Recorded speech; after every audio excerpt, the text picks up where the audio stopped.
L'IA, elle peut faire un truc qui s'appelle prendre une décision. Imaginez un monde dans lequel chacune de vos décisions, que vous croyez sincèrement prendre en toute liberté, serait en réalité subtilement orientée par des algorithmes invisibles. Ce serait un univers où vos goûts, vos opinions et même vos aspirations personnelles seraient façonnés petit à petit par une intelligence artificielle qui finirait par vous connaître mieux que vous-même. Cette réalité qu'on pourrait croire tout droit sortie d'un roman d'anticipation est pourtant déjà là, au cœur de notre quotidien. Alors que les technologies d'IA s'infiltrent dans chaque recoin de nos vies, une question émergente suscite malaise et inquiétude. Sommes-nous encore réellement maîtres de nos choix, ou notre libre arbitre s'effrite-t-il sans que nous en ayons vraiment conscience? The thinking machine. Artificial intelligence. Can machines really think? I'm convinced that machines can and will think. L'intelligence artificielle, autrefois simple curiosité reléguée au laboratoire et aux spéculations futuristes, est aujourd'hui présente dans chacun de nos usages quotidiens. Des moteurs de recherche ultra performants jusqu'aux plateformes de divertissement personnalisées, en passant par les assistants virtuels, les outils de recommandation ou encore les systèmes de gestion du temps dans nos entreprises, l'IA façonne les contours de notre existence. L'exemple le plus parlant est sans doute le succès fracassant d'outils comme ChatGPT, qui en à peine 2 mois a su conquérir plus de 100 millions d'utilisateurs. Les services cognitifs d'IA, désormais intégrés dans la finance, le commerce en ligne, les réseaux sociaux, la santé ou l'éducation, ne se contentent pas d'améliorer les performances de nos systèmes, ils influencent aussi notre prise de décision. L'intelligence artificielle ne fait pas que suggérer, elle décide à ta place. Et leur omniprésence soulève une question qui est fondamentale. Dans un environnement où les algorithmes trient, filtrent et réagencent en permanence l'information, où se situe la frontière entre nos choix autonomes et l'orientation subtile imposée par ces outils? Il ne s'agit plus d'un débat abstrait sur la place de la technologie dans la société, mais bel et bien d'une remise en question de la notion même de libre arbitre. Le risque, c'est celui d'une lente glissade vers un monde où nos décisions ne sont plus que la résultante d'une série de suggestions, d'incitations et de manipulations invisibles. Comprendre ces enjeux est devenu essentiel pour préserver notre capacité à penser et à agir en toute indépendance. Considérons la plus banale des activités en ligne, regardez une vidéo sur YouTube. Une fois votre contenu visionné, la plateforme va vous proposer une liste qui est apparemment infinie de recommandations qui seront ajustées à vos centres d'intérêt. Et cela n'a rien de fortuit. Chaque clic, chaque like, chaque seconde passée devant un écran est méticuleusement enregistré, puis interprété par des algorithmes qui sont conçus pour maintenir votre attention le plus longtemps possible. Vous croyez choisir spontanément, mais la plateforme vous incite à rester dans un cercle de contenus similaires, créant ainsi un périmètre réduit autour de vos goûts et de vos idées. Ce phénomène est récurrent. Sur des boutiques en ligne comme Amazon, vous découvrirez des produits suggérés qui correspondent si étroitement à vos envies que vous finissez par croire que vous les désiriez déjà. Sur Netflix, vous choisissez votre prochaine série, alors même que l'algorithme a déjà soigneusement prévu de vous exposer à des titres qui sont susceptibles d'entretenir votre intérêt. Et petit à petit, vous évoluez dans un écosystème qui est fermé, une bulle personnalisée où votre champ d'exploration se rétrécit. Cet enfermement insidieux, sous couvert de confort et de pertinence, menace votre capacité à découvrir l'inattendu, à sortir de vos habitudes, finalement à véritablement décider par vous-même. On veut pas tout prémâcher et on veut que quand il s'agit de prendre une décision qui est importante, la décision elle soit prise en âme et conscience avec le libre arbitre de l'utilisateur. L'une des dimensions les plus pernicieuses de cette influence réside dans les biais qui affectent les systèmes d'intelligence artificielle.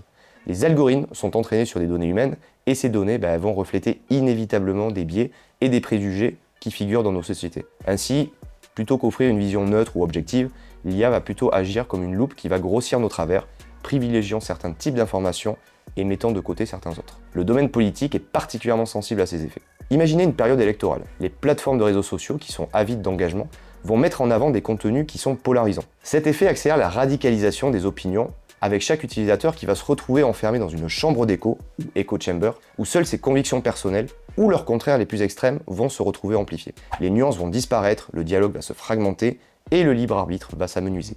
Les utilisateurs, confortés dans leurs croyances ou choqués par les positions extrêmes des autres, sont manipulés à leur insu.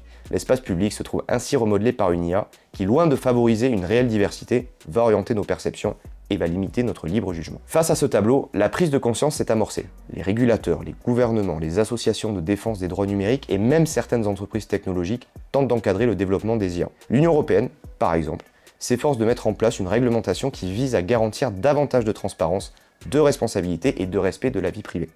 Quel est l'objectif ? Éviter que la technologie ne devienne un instrument de manipulation massive et protéger le consommateur tout en rétablissant un équilibre entre l'innovation et la préservation de la liberté individuelle.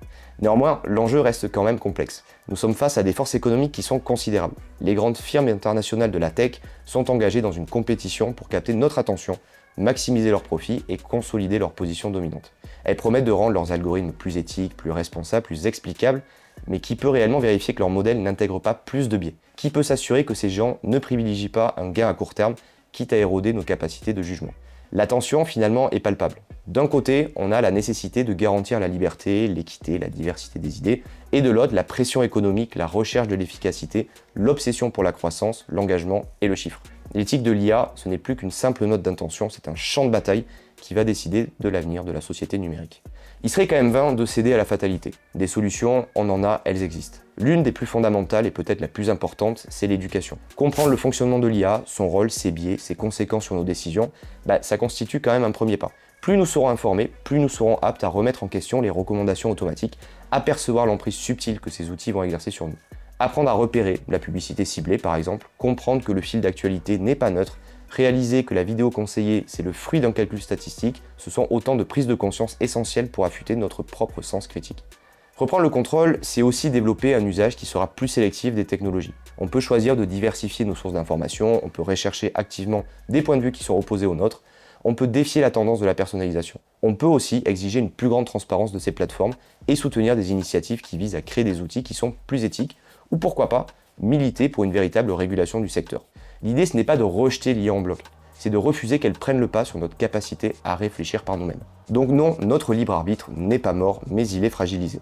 Les technologies d'IA, qui sont déployées sans garde-fou, elles peuvent restreindre encore davantage la marge de manœuvre des individus. Ce constat, ce n'est pas une fatalité, c'est un appel à la vigilance. Pour préserver notre liberté de penser, il va nous falloir prendre conscience de la manière dont l'IA oriente nos choix, interroger ces systèmes et reprendre la main sur nos propres décisions.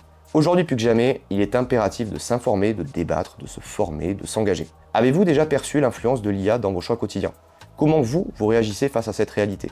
En prenant conscience de ces enjeux, en devenant des acteurs plutôt que des spectateurs passifs. C'est ce qui va permettre de réinventer la relation entre l'homme et la machine et de redonner à notre libre arbitre la place qu'il mérite. Je suis Martin de Polaria, une société experte dans la définition, la mise en œuvre de stratégies IA pour innover, performer et assurer un usage raisonné de ces technologies. Si vous souhaitez apprendre à utiliser l'IA plutôt que de la subir, nous avons conçu un guide exclusif pour en exploiter tout le potentiel au service de vos objectifs. Cliquez sur le lien en description et reprenez dès aujourd'hui le contrôle de la technologie.